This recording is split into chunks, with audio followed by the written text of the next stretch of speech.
You just think we just, whatever happens, we just shit another player. And everything's going to be perfect. All of our fans think that. You all think that. That's what you write about.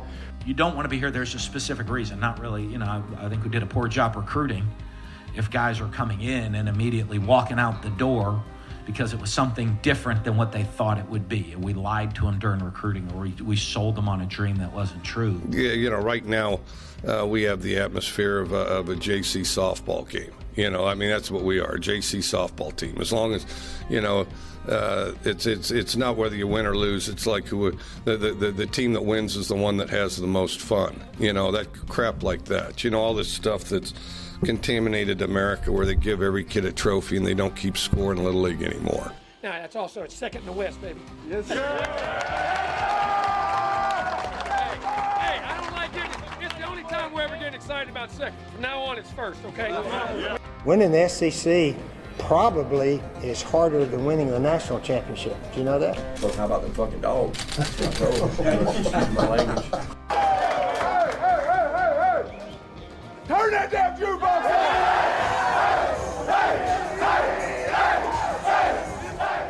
Hey, buddy, this beer's for you, Mike, and Cousin Shane. That SEC podcast loves the Pirate, and the Pirate loves that SEC podcast. Hail State. Welcome in to the latest episode of that SEC podcast. I'm your host, Michael Bratton. I go by SEC Mike on Twitter, and I'm joined by my cousin Shane, who goes by Big Orange Vols on Twitter. What are you up to, you big Tennessee homer? Hey, buddy, what's going on? Yeah, sounds like the weekend is alive and well at Shane's house, doesn't it? That's right, man. There's always an excuse to drink, Mike, So I'm excited. You sent over a couple clips. You've got this fantastic topic coming up, Mike. I just can't wait to critique it, man.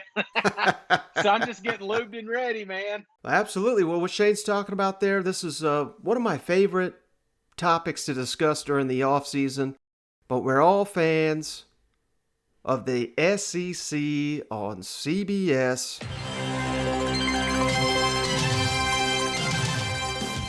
I like to predict the schedule that CBS is going to have for the upcoming college football SEC schedule. So we'll get to that in just a moment, but we got a couple quick hitters to get to around the league before we get going here, Shade. So you ready to hop around the league? Let's do it. Now let's go around the league.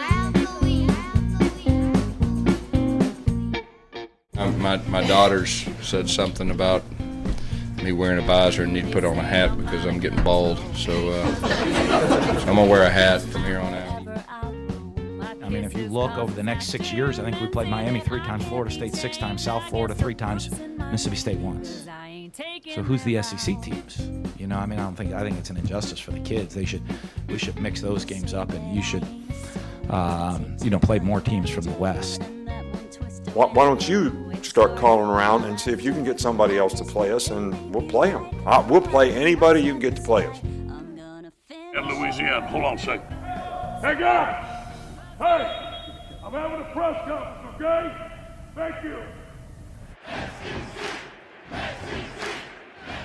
All right, Shane, big thing first. We've never talked fishing before, but I got to bring this up, man, because there was viral headlines here.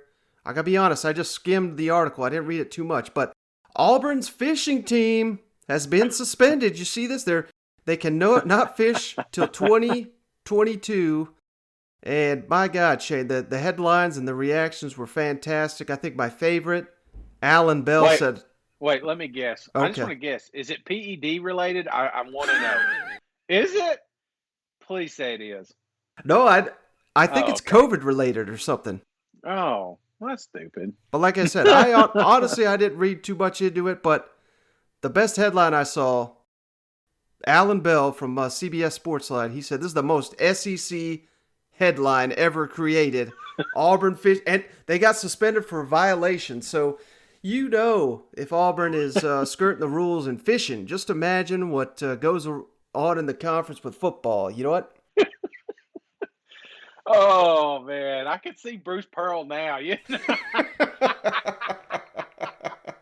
Oh man, they're going up to the fishing team. I'm next. Cancel the barbecue. I did see that someone made that comment as well. Bruce Pearl. You know, there's allegations obviously against his program. We have no idea if they're true or not, but people saying Bruce Pearl cheated. Let's hammer the fishing team. I mean, that's an NCAA move right there. You know what? Oh man, that's crazy. So I didn't even know that was a thing. I mean, can you get a scholarship for that? I assume you can. I guess if they got a damn team for it. Where was that when I was in school? You know, it's like, they're trying to get me to play racquetball, and I could have been out there fishing. Jeez. Well, one other thing I thought was just hilarious, Shane. I don't know if you caught this. Let's jump over to Rocky Top real quick. Where, if you've seen the videos, you know, I'm not really trying to poke fun at Tennessee here, but they had, the dodgeball. And now that they're in spring camp, they got ice cream on the practice field there. Real quick, they sent out this video. It's only about 10 seconds long. Hey, we got the cookies and cream. You know what I'm saying? We're doing our thing. We out here Saturday. It's Saturday. All right, Shane. So like I said, I'm not trying to poke fun at the Vols here for the ice cream. I like ice cream. I'm a big old fat guy. But the only reason I bring this up, and I think I confuse some people online, but when you hear Tennessee and ice cream, when it comes to the football program, Shane, what's the first image that pops into your head? Those orange sickles. Ooh. Well, for me, it's the infamous photo, Jonathan Kongbo, Bob Shoop. Do you remember that one? I put it on Twitter. Oh, God, yeah. But Bob Shoop looks like he's pissed off that he's having to eat an ice cream cone and recruit Jonathan Kongbo, but I just cannot get that image out of my head after seeing this damn video. Damn, guys, you know it's a slow week when we start with fishing. The off season is upon us.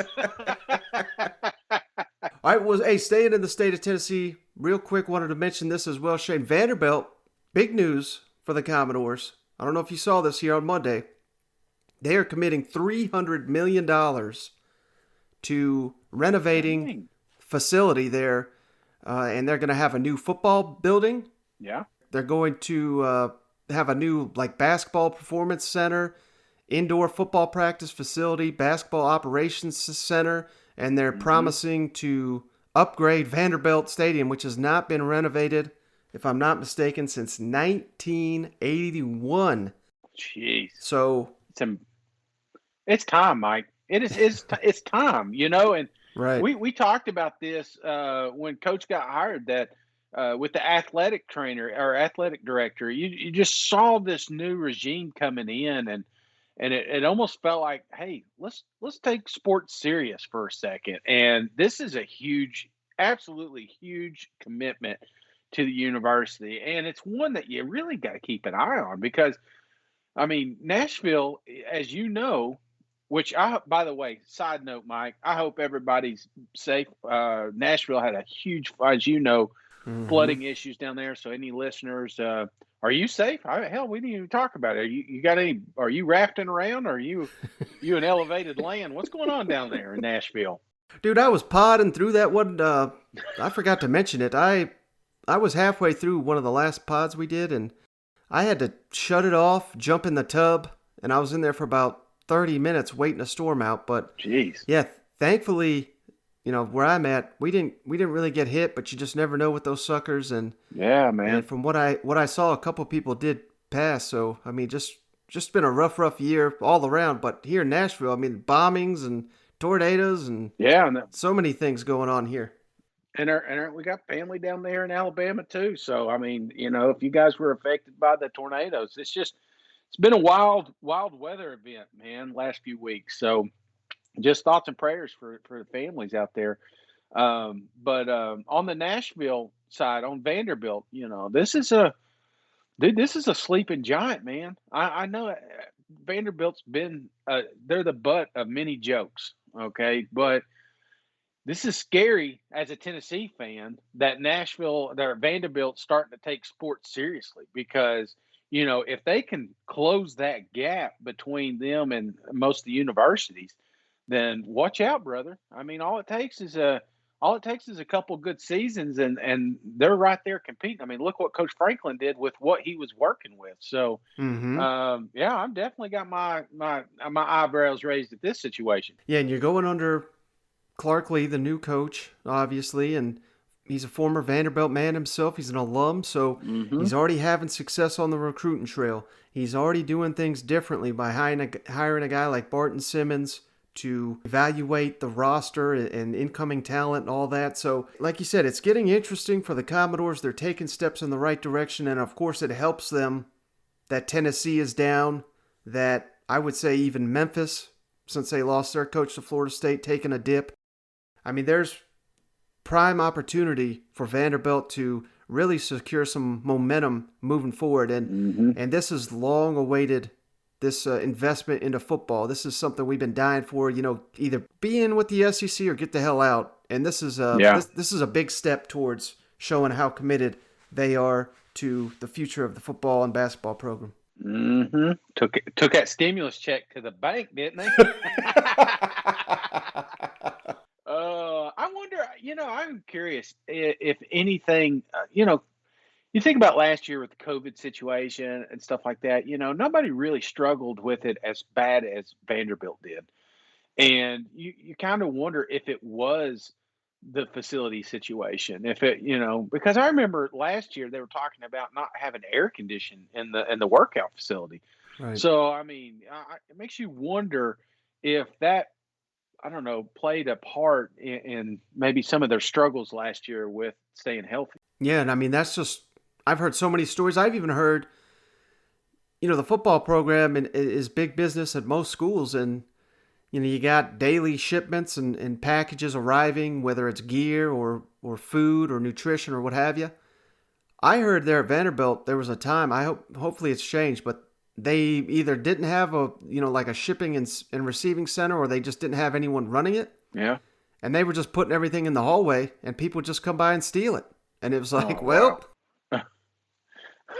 What happened to the pads? Well, I don't know. Someone came by and lifted them. So, oh man. I mean, that's how bad it has been. And this certainly sounds like it's going in the opposite direction, thankfully. Absolutely. All right, final thing here, Shane, before we get to my thoughts on the CBS on SEC schedule. Let's hop on down to Athens real quick. Man, the Bulldogs, same story, different recruiting class. They're killing it once again. It's been a big week for the Bulldogs. Just wanted to make this note. They landed 5-star Georgia athlete Malachi Starks, 4-star North Carolina linebacker Jalon Walker, and 4-star Tennessee running back Jordan James, all in a span of a week. And the main reason I know these guys aren't signed. They're a long way for their recruitment to be officially done likely in December. But Bulldogs now got the number 2 recruiting class in the nation. Just one commit away from number 1. And man, like I said, it's business as usual down there in Athens. Now they got to capitalize with all that talent. But that's something that, this is going to be the only clip we play. But I just thought this was really great because Kirby Smart recently was asked about some of his upperclassmen, finally in a position now to potentially start on the defensive side of the ball after years of playing special teams. And he was asked, are you surprised in the era of the transfer portal, these guys stuck it out? And I just really thought this was kind of a thought-provoking answer here by Kirby Smart. We talked to a couple guys earlier this week, Channing Tindall and Amir Speed.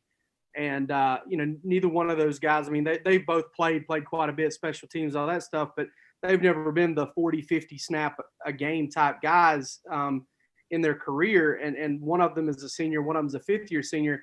Does it make you smile as a coach a little bit or count your blessings or however you want to state it that you do have those guys in a transfer portal age that have stuck around for so long for their opportunity and now they're in position to maybe take on a bigger role?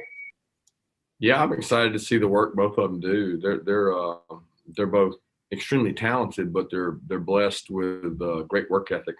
And since they've gotten here, they're total program guys. They've been major factors on special teams, which that's been a really high quality area here. I mean, Amir Speed was probably one of the most elite kickoff return people on the front line in the country, and people respect that. Channing Tindall has been a starter on punt since he got here, and he's been a dominant player on a lot of special teams. He's played on third downs a lot. He's had sack production. So, I got a lot of respect for those guys and the work they do. As far as the transfer portal and staying here, I mean, that's the way it should be. I mean, you should want to play for your university. You should want to get your degree from university. And when you get your degree, then it certainly opens up doors to go other places. But, a Georgia degree is worth a lot more than maybe going somewhere else and just playing more. I tell people all the time, if you're not going to be a starter at Georgia, what makes you think you're going to be a starter in the NFL?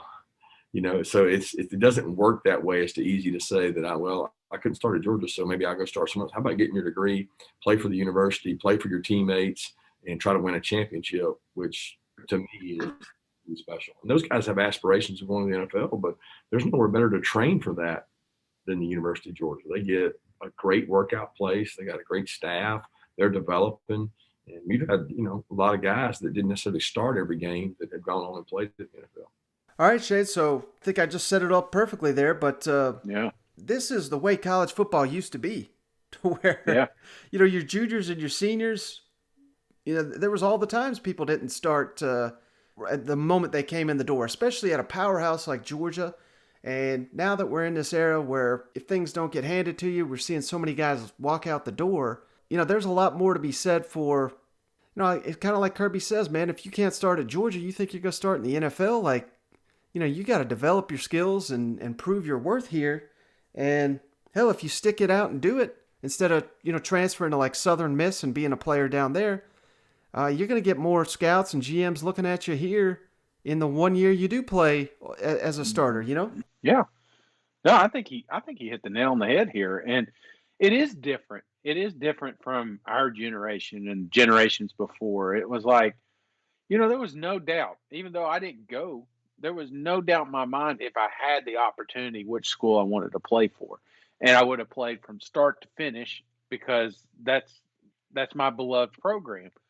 But it is different.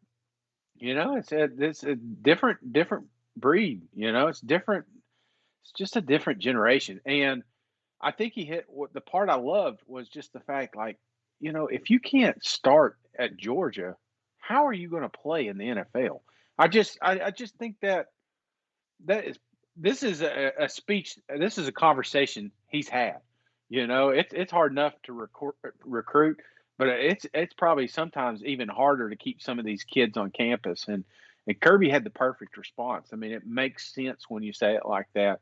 Yeah, you could go to one of these smaller schools and be a star, but it's not going to change your, rarely will it change your draft outlook. Mm-hmm. I mean, obviously, you look at Fields or something like that. That's a different situation. We're talking about a quarterback.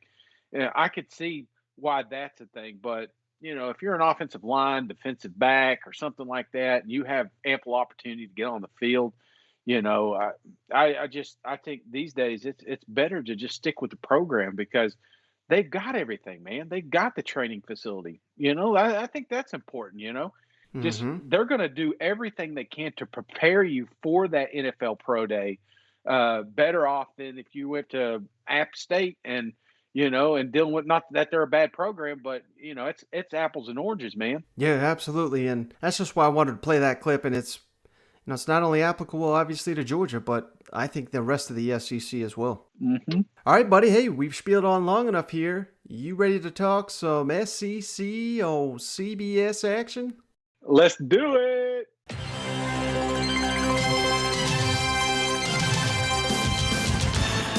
All right, buddy. Well, the first 2 weeks, I don't believe they have any SEC on CBS games because I think the contract states it's got to start once more of these SEC games get going.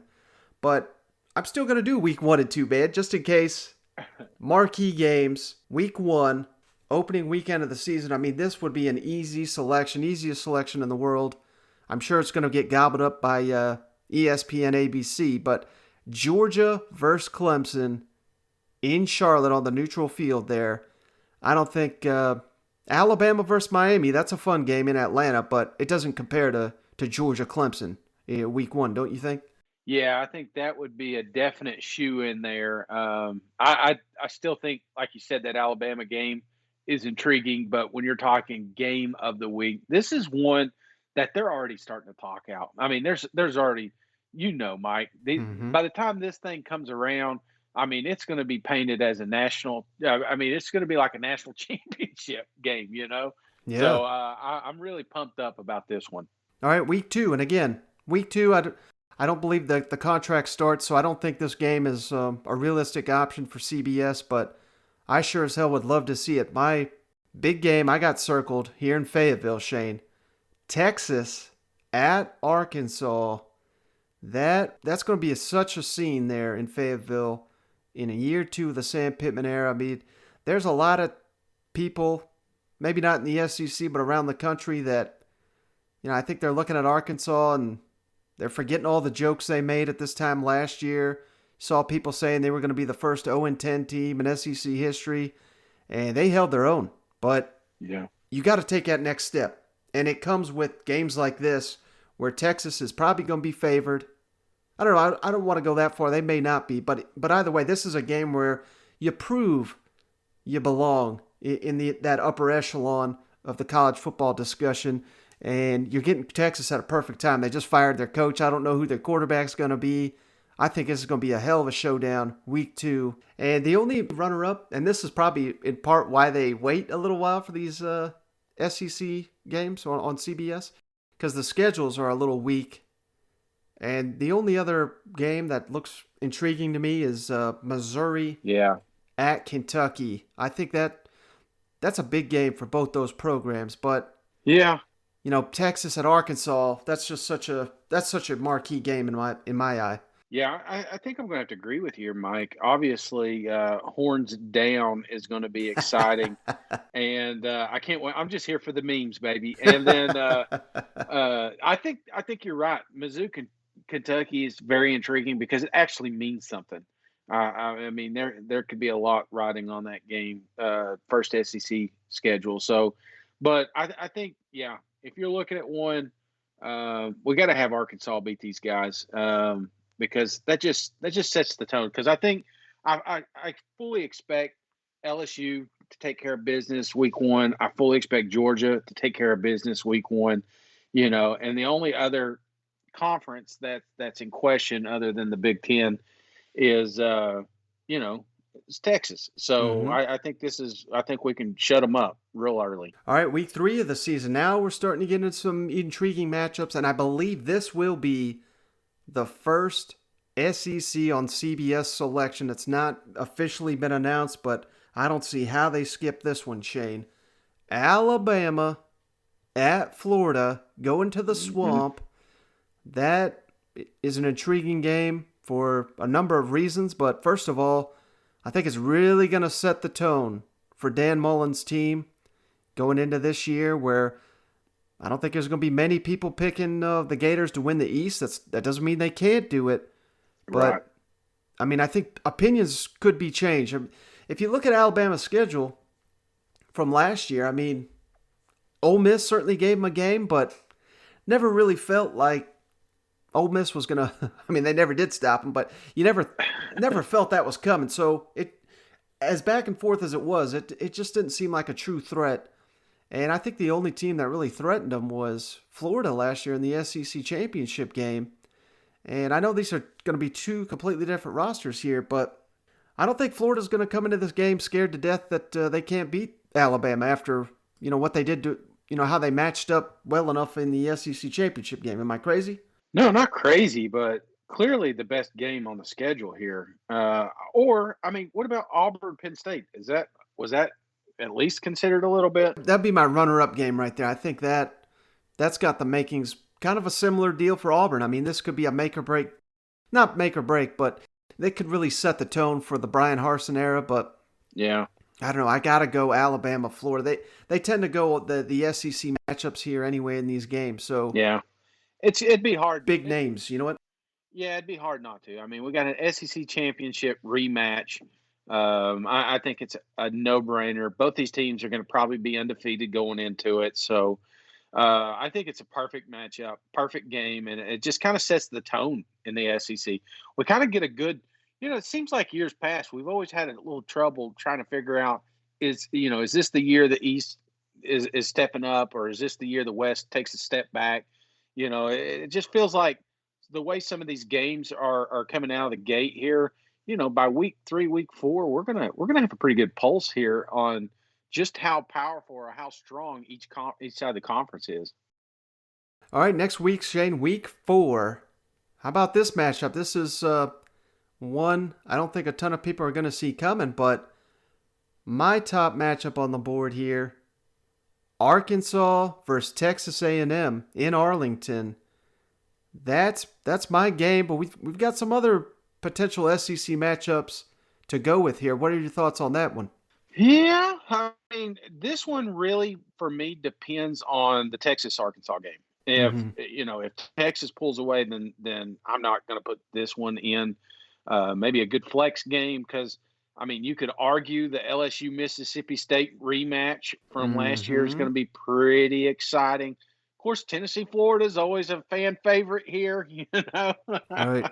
Yeah, no, those are my two backups, and you make some good points there. I mean, you really got to see what these teams do, particularly, if Florida wins against Alabama, that's going to bump the profile up of this Tennessee at Florida game for sure. But Tennessee-Florida's traditionally been the game, but it's been kind of a dud in recent years. So I don't know. I mean, that certainly could be one. If Tennessee needs to come out strong there too, and they got to take care of Pitt to make that happen. You know what? Absolutely, man. I'm just noticing Auburn, because Georgia State kind of stands out like a sore thumb, especially when it's sitting next to Tennessee there.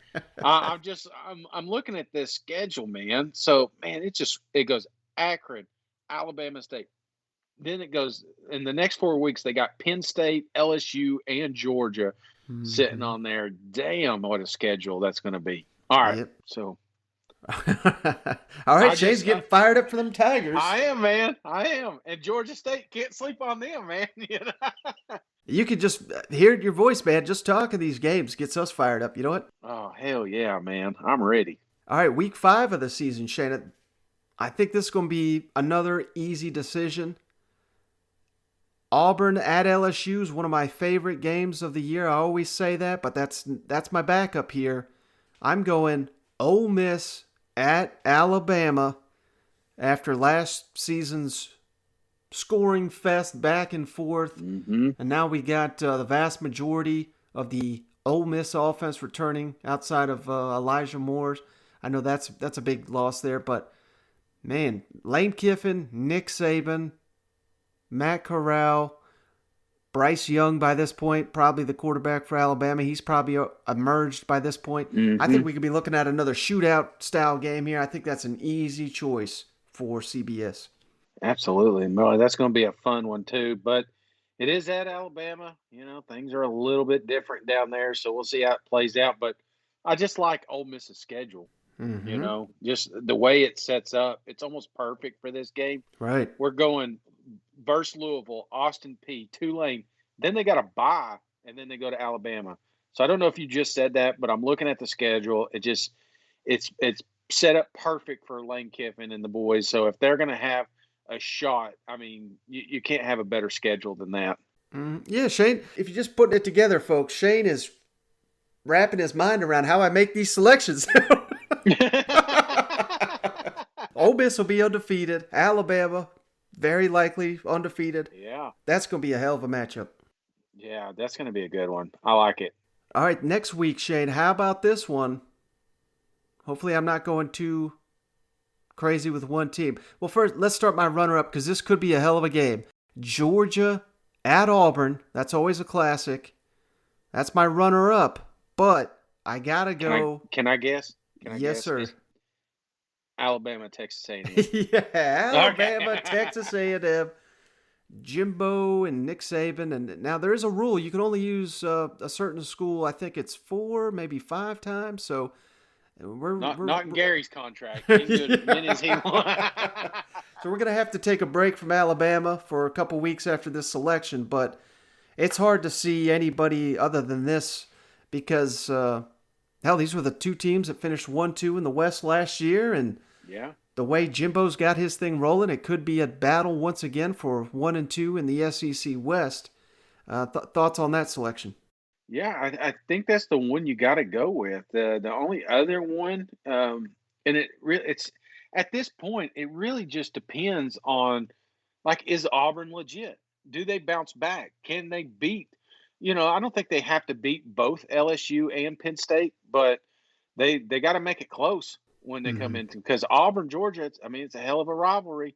There was a big hoopla getting the schedule fixed basically for these guys. So, right. I don't know, man. That's another one that, I've got my eyebrows raised, but there's just a lot of factors going into it. All right, next week, Shane.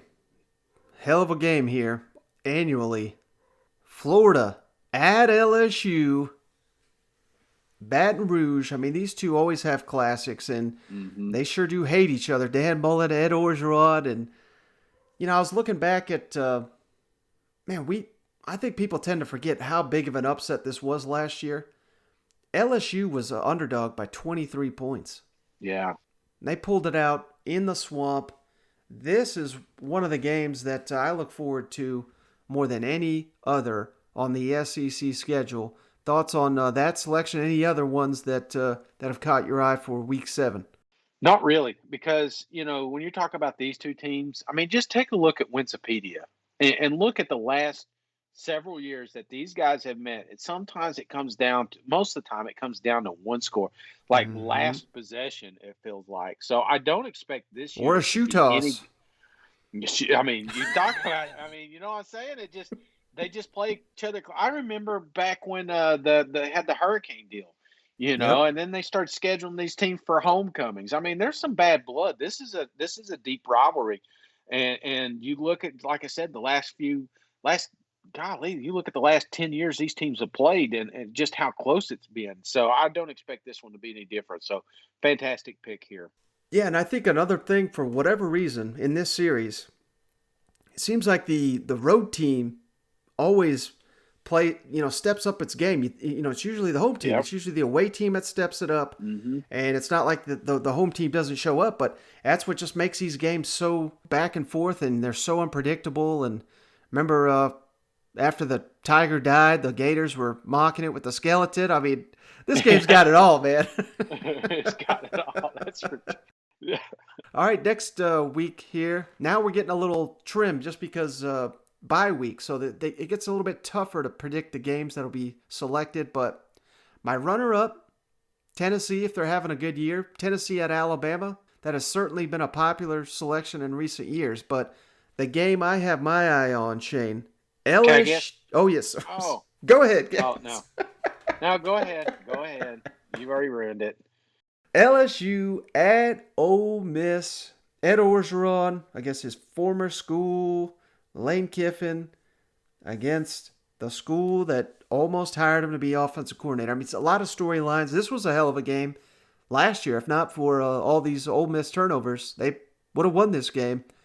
Very underrated rivalry in the SEC. Thoughts on that selection? Well, third Saturday in October is always near and dear, even though it's never close. It's like I put that meme out. That big boat. They finally got it free down there at the Suez Canal. Yeah. But the memes have been fantastic, and there's this picture of this bucket truck, just trying to get this thing free, but it's so tiny compared to this thing, because it's the size of the Empire State Building, the length of it, and so I put on there, Vol Football Reality was on the ship, and then down there at that little bulldozer it says, well, what if we beat Bama this year? Because I do it every year, man. I'm like, we go into the game like, well, what happens if we do have a perfect game? So obviously Tennessee, Alabama, odds are we're not going to be smoking cigars after this thing. But if we do, I've got one ready. So that one's probably my personal favorite. But, Ole Miss, LSU, I think that's going to be a hell of a game. I think when you're looking at the schedule here, I mean, you know, I don't know. Maybe I think that's the one you got to go with, don't you, man? I mean, South Carolina. We're not mentioning South Carolina, and there is one intriguing game. We're getting close to it that I'm really interested. Okay, maybe I'm getting the cart in front of the horse. We're on the same path here. I just hate that we have. I mean, I'm looking at Vanderbilt, South Carolina. I just hate that we haven't mentioned those teams. But realistically, is Gary going to be announcing at a Vanderbilt game this year? Probably not. I Right. just don't see that. I don't see it maybe on the South. I don't see it on a Tennessee game. There's a lot of teams that I don't see CBS, spending all their money and their advertising for. So, but Yeah, you never know. I'm trying to keep it real, keep it realistic with these Yeah. picks. Next week of the season, this one is just a deadlock. CBS goes with it every year, so takes the guessing out of it. But Florida, Georgia in Jacksonville, that's going to be the pick once again, just because of that game's importance in the SEC East and just the hatred between those two. Hell, Shane, you would be stunned how many times I tweet about Georgia and my mentions is nothing but Florida people. Or I tweet about Florida and my mentions is nothing but Georgia people. It happens on a weekly basis, but hey, that's why I love it, man, because these people are so passionate, so fired up about it, and this is arguably the best rivalry here in the SEC East. No, yeah, I think that's a no-brainer. It's a fun game to watch, and it should be. I think it's going to be a huge game this year, and I know it has been in years past, but it's a deciding game. It picks the East, so I think this is I think this is a no-brainer. Mm-hmm. The following week, again, this is interesting. Not a lot of marquee games here, but one I've got my eye on, Shane. This will be my runner-up selection. I'll let you guess at my pick here, but my runner-up selection, Missouri at Georgia, because that game could have big implications in the SEC race. Missouri, I know they got worked by Georgia last year, but they had a first-year coach and depth issues and all this, and here comes a damn Georgia juggernaut rolling into town.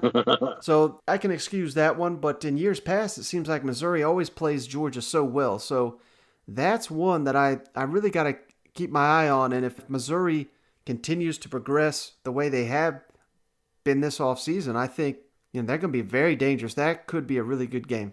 Yeah, no, I think so.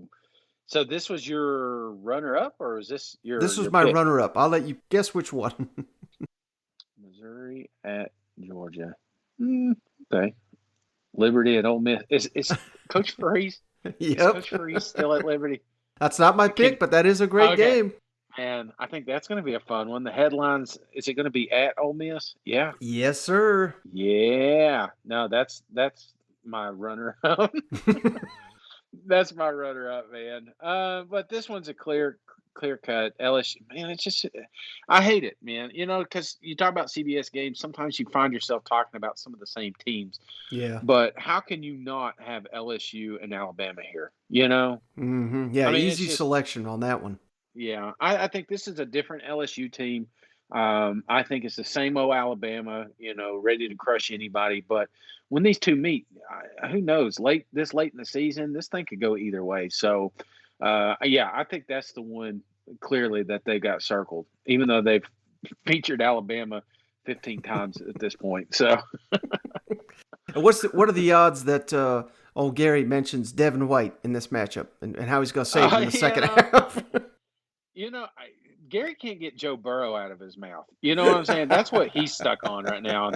And I'm sure Tua's going to float out there, and there's going to be a whole bunch, It's like Father, what is that, Christmas Past, when you're with Gary Danielson. So he's bringing all the chains, man. All right, we're wrapping up here. We got 3 weeks left here. Week 11, Shane. We got some interesting matchups here. My runner-ups, I had 2 this week. Arkansas at LSU. It was a hell of a game last year. Georgia at Tennessee. That's typically a fun game as well. But there's one other game here that I like better than those. Which game you think that is? Is it Alabama, New Mexico State? No, I'm just kidding. No, it is not. Just kidding. Did you say Ole Miss yet? Ole Miss, Texas A&M? Bing, there it is, man. That's the game. I think, and unfortunately, these two didn't get to play last year. This was one of two SEC games that we didn't get due to fucking COVID. But first time in 2 years, first time Lane Kiffin facing Jimbo Fisher, and this could be a hell of a game here. Yeah, no, definitely could be. And it just the way this season could roll out. I mean, hell, this could be a magical season for Ole Miss. But who knows? I mean, the wheels could fall off. I don't want to put the cart in front of the horse here because, this may all change if Ole Miss doesn't come out of the gate like they should or like we expect. Mm-hmm. I know Texas A&M is going to be good. I know they're going to be at the top. They're going to be competitive, whoever they play. So you can just go right down their schedule and about pinpoint some of their marquee games. And this could be one. It just really depends. I like the location. It's going to be at Ole Miss. The fan. I just think it's just going to make for a good story. But man, it's going to be. It's just really depends, man. I think that's the one you got to go with. Now, Tennessee, Georgia. There's been some great games in the past, but they're not even in the same ballpark these days. So I doubt they're going to get mentioned. The only other one, maybe the Arkansas LSU game. That one's definitely toward the top. Mississippi State and Auburn isn't getting a lot of love, but this could be a really fun game too and a deciding game, for the West there. So I kind of like that, but I just don't see Gary and the boys going anywhere else but Ole Miss here. All right, next to last weekend of the season is Cupcake Weekend, so schedule's pretty light here, Shane. Yeah. And you've been wanting to talk South Carolina. This is it, man. I hope this is the game that gets picked. I don't think it will, but this is the game I hope gets picked. Auburn at South Carolina. So many storylines for the coaching staff on that one. You know what? I mean, worth that alone, they got to bring them in here. I hope Tracy Rocker's flipping the coin. Oh shit! No, this is the one I want to see, man. South Carolina, Auburn. These guys hate each other and don't know it yet. It's like right. Like I'm sure there's a lot of diehard South Carolina fans that just can't stand Auburn staff and vice versa. But I just think that's going to be a fun, exciting game. This is two young programs. We don't know what they're going to look like, but at this point, we'll have a better idea. So I fully expect to see two better programs at this point. It should be a fun game. I doubt they're going to pick it, but selfish Shane, that's the one he wants to see. Yeah, I'm right there with you. So the game I went with, Florida at Missouri. Once again, this could be a battle for second place, potentially in the SEC East. Could be a really fun matchup. And, the game was not particularly close last year, but if you recall, this was the damn brawl game where Dan Mullen running out there and causing a little bit of a scene. And I believe this was the game he came out afterwards with the damn Darth Vader. So, yeah. Old Eli, he picks up on everything. You better believe he is probably pissed off about that. He's probably got his damn costume picked out already for if Missouri finds a way to upset Florida. I think he might just come out in costume too. You know what? Absolutely, man. And Mizzou's a team that people are sleeping on, and myself included. I can't believe I haven't really mentioned them up to this point. You look at their schedule; it's just beautiful, man. Central Michigan, Kentucky. Southeast Missouri, Boston College, Doug Flutie ain't there anymore, so they should get that one. Tennessee, down Tennessee, North Texas. Just watch the fake punts. Texas A&M. So by the time they get to Texas A&M, man, October 16th, man, there's a good shot Mizzou's undefeated. I mean, and then you got a bye week. Then you go to Vanderbilt. You got Georgia. Then the South Carolina game gets a little tough here toward the back end of the schedule, but man, I mean, by that time they may be humming. And if you got a team that's firing on all cylinders, they can beat anybody. So that's a team people need to be watching, man. Put Mizzou on notice. They've got it. They've got the schedule. They got a damn quarterback. They just need to they're saying the defense came together in the spring. So I don't know, man. Let's see. Who knows? Mizzou may have a couple game of the weeks this year. Yeah, and so the final week, they may have 2 back-to-back CBS games here, if I got that Florida one correctly, because it's already been announced they're going to be on the Friday after Thanksgiving, Black Friday, Missouri at Arkansas. That's going to be a CBS game. Yeah. And then the following Saturday, I don't know when it is, but sometimes they do, back-to-back CBS games. Yeah. And I bet they'll do it for this one because we got several awesome matchups, rivalry weekend, so many rivalries we missed last season. They're all coming back. But 2 that are right there for me, Texas A&M at LSU. Mm-hmm. This could be the game to win the division. Yeah. The way these teams are shaping up. And then, of course, easy decision, the Iron Bowl, Alabama at Auburn. Thoughts on those 2 picks? You don't think so? Well, don't get me wrong. I think the Iron Bowl has been great, but there's a real shot, man, if Auburn doesn't get off the ground, that this game isn't as enticing. Now, I don't see them leaving it off. I mean, this is something that they've probably got set for the next 20 years as a game of the week. Don't get me wrong. So, but it's just when I'm looking at the schedule, there's some intriguing ones on here, man. You look at the LSU Texas A&M. I think that's a prime example, man. Mm-hmm. Those 2 ball clubs. Have you watched an Egg Bowl lately? Now I know that they're probably going to flex that one, right? Don't you think? Yeah, I think they might do it to Thanksgiving. Okay, well, if they don't, man, they'd be crazy because that's one of those games that's just been so damn fun to watch the last few years. So I don't know. I mean, you could go either way with this thing, but I don't know. Do you keep? I'm playing devil's advocate here. If we're looking at an Auburn team that's, got 5 or 6 losses, do you put them in prime time when you could have one of these other teams playing, maybe in a better situation, a better game? Well, I mean, is that even possible, or is that blasphemy? I don't know. I don't want to get in trouble. You know what I'm saying? They may cancel the podcast tomorrow, Mike, when they say, "What Shane said? What about the Iron Bowl?" I'm just saying, you're right. We didn't have rivalry week last year, and we are this year. And who knows? We may have some freaking crazy marquee games coming in to that Saturday. And if Auburn's not there, do we leave them off? Mm-hmm. Well, I'll tell you what. If Gary is the deciding vote, it's going to be the Iron Bowl. Yeah. But I see where you're going with that because now I mentioned they typically like to pick the SEC matchups, but I've seen it in years past. They pick some of these non-conference games. So, I mean, there's a number of teams. Hell, South Carolina, if they surprise, J.C. Sherbert was on our show not too long ago saying, he would not be surprised at all if they're a bowl team. Playing Clemson, that's going to be an attractive game. We'll see what Georgia Tech looks like under Jeff Collins. I think year 3 now, Georgia Tech. That could be a hell of a game. I know Louisville sucked last year, but maybe they rebound. Kentucky, Louisville, that would be a great game. And then go to the state of Florida.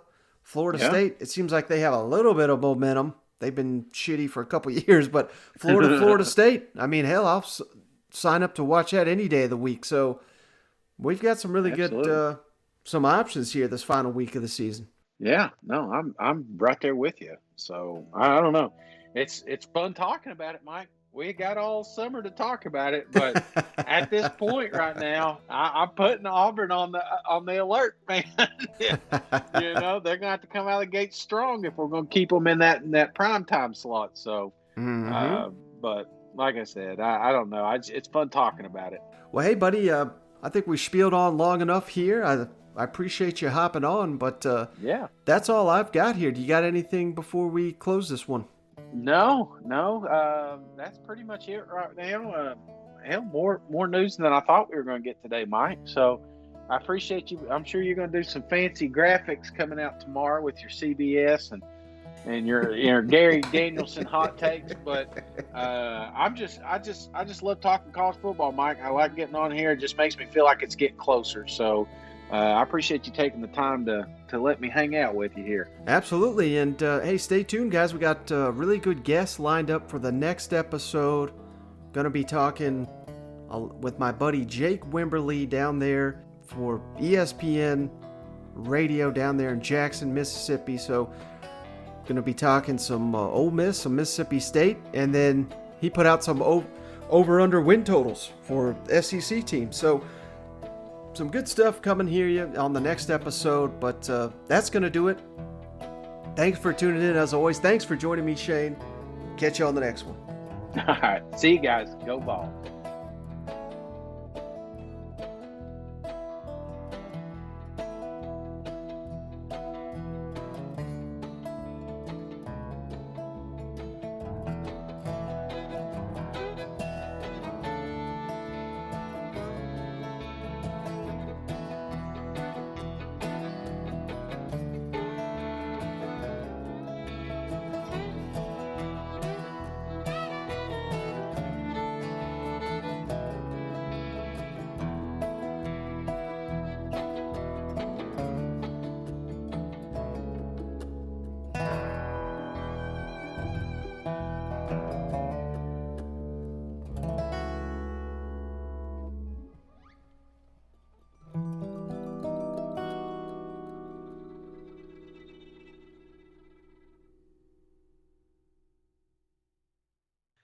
Ah, Michael is Spanish for hustle. You know that, right? Get ready to cheer on Team USA. Sign up for Xfinity Internet and get a Flex 4K streaming box free and Peacock Premium included. Can your internet do that? Restrictions apply. Not available in all areas. Peacock subscription required. Xfinity, proud partner of Team USA. Clorox knows you want your clothes smelling fresh and clean, but what happens? That's why we created Clorox fabric sanitizers to freshen up your clothes between washes, pre-treat extra stinky laundry, and make sure every last odor comes out in the wash. Clorox fabric sanitizers take care of all that and eliminate 99% of odor-causing bacteria. Plus, they're bleach-free and safe for all colors and fabrics. When it counts, trust Clorox.